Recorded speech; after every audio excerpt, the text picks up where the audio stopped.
Je suis enseignant de l'histoire de l'architecture à l'école de Versailles, l'école d'architecture de Versailles.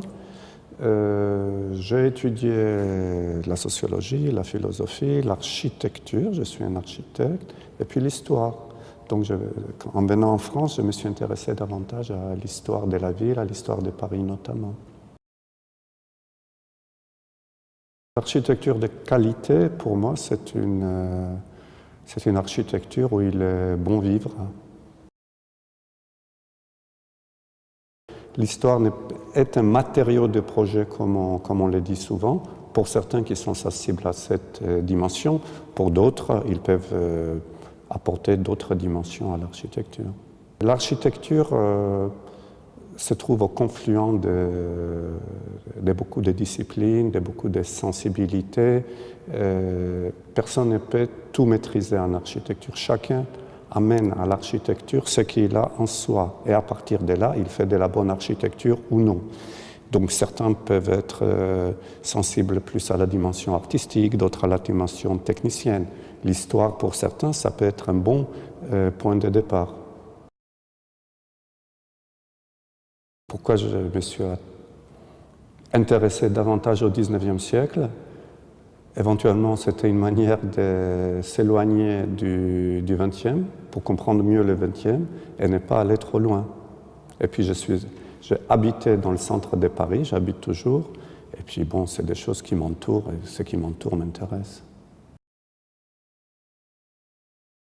Si on prend comme exemple le XIXe siècle, on parle souvent des grands édifices de l'époque, l'Opéra de Paris par exemple. Or, ce qui est aujourd'hui le plus frappant pour nous, c'est le fait qu'il y avait une architecture qu'on peut dire presque sans architecte, dans le sens où l'architecture des immeubles, il n'y a pas de référence absolue, mais c'est toute une couche d'architectes, des promoteurs, des propriétaires qui ont élaboré ensemble une sorte de code qui est devenu une architecture qui est très appréciée aujourd'hui. En dehors de la période que j'ai étudiée, j'aime beaucoup de choses qui ont été faites dans les années 20 et 30, quand la conscience sociale était présente dans le milieu des architectes. Donc il y a plusieurs exemples, ça peut être des cités en Allemagne, ça peut être des maisons d'habitation à Tel Aviv, que je connais bien, je suis né là-bas. Donc ça peut être c'est une période que je trouve à esquisser une voie pour l'architecture qui peut-être va être reprise dans l'avenir. Dans l'avenir.